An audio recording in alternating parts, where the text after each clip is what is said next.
त्रास देणाऱ्या लोकांना कसे हँडल करावे हे आज आपण पाहणार आहोत. तसा हा विषय न संपणारच आहे. सरळ साधं आयुष्य जगणाऱ्या लोकांसाठी अशा माणसाशी कसे वागावे हेच कळत नाही.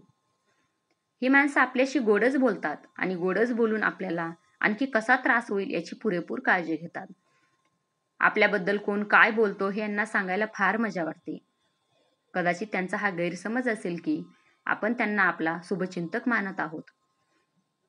मग कुणी आपल्याबद्दल पॉझिटिव्ह बोलले असेल तरीही त्यांना निगेटिव्ह करून सांगणे, आपल्या मनात लोकांविषयी राग भरवणे, इथे समाधान नाही झालं तर आपल्याच माणसाविषयी राग भरवणे. अशा वेळेस आपण काय करू शकतो हे आज आपण पाहणार आहोत. जर तुम्हाला असे टॉपिक पाहायला आवडत असतील तर माझ्या चॅनलला सबस्क्राईब करा, म्हणजे मी जेव्हा व्हिडिओ टाकेल तेव्हा तुम्हाला लगेच समजेल. आणि लाईक करायलाही विसरू नका. मग चला तर सुरू करूया. पहिली, सर्वप्रथम त्यांना टाळू नका. टाळून किती टाळणार, कधीतरी समोर जावेच लागते. त्यामुळे त्यांना फेस करायला शिकावे. दुसरी, ते स्वतः काहीही सांगून दे किंवा विचारू दे, आपण मात्र त्यांच्याशी वन वर्ड कम्युनिकेशन ठेवायचं. जसे की हो, बरोबर आहे, अच्छा, चालेल, बरं, ठीक आहे, अशा प्रकारे. याचा फायदा असा की कुत्रा भुंकून किती भुंकेल, थकला तर बसेल शांत. तिसरी, ते जे काही सांगणार आहे त्याच्या ऐकण्याच्या आधी स्वतःला सांगून ठेवावे की 100% हा आपल्याला तणाव येईल असंच काहीतरी बोलणार आहे. चौथी, त्यानंतर तो बोलून गेल्यानंतर स्वतःला जे थोड्या वेळापूर्वी समजावलं होतं तेच आठवावं.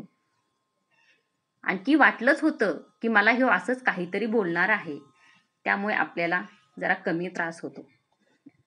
पाचवी, तो जे काही सांगतोय तिथे जास्त कुतूहल दाखवू नये. आपण ऐकण्यात जास्त इंटरेस्टेड नाही असं दाखवलं तर ते ऑटोमॅटिक कमी होतं. सहावी, स्वतःहून कुठलीही गोष्ट त्यांच्याबरोबर शेअर करू नये.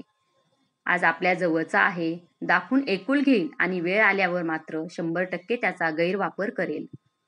सातवी, कुठल्याही अडचणीत असलो तरीही त्यांच्यासमोर सर्व ओके दाखवावं.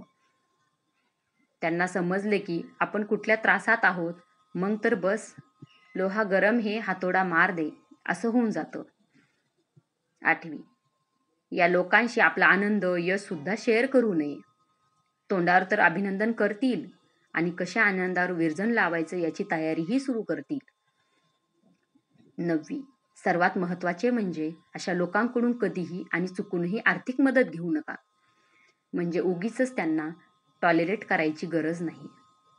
10वी, ही माणसं समोर आल्यावर डोक्याचं आणि मनाचं दार लावून एक डस्टबिन ओपन करून ठेवावा, जेणेकरून तो जे काही निरर्थक बोलणार आहे ते डोक्यात मनात न जाता या डस्टबिनमध्ये जाईल. 11वी, एखाद्या व्यक्तीशी आपलं पटत नसेल तरीही त्याबद्दल काही बोलू नये, म्हणजे त्याला पुढे आपल्याशी चर्चा करायला टॉपिक कमी होतो. 12वी, आपल्या जवळच्या माणसाबद्दल तर चुकूनही यांच्याजवळ सांगू नये, कारण आपलीच माणसं आपल्या विरोधात करायला खूप छान जमतं यांना. धन्यवाद.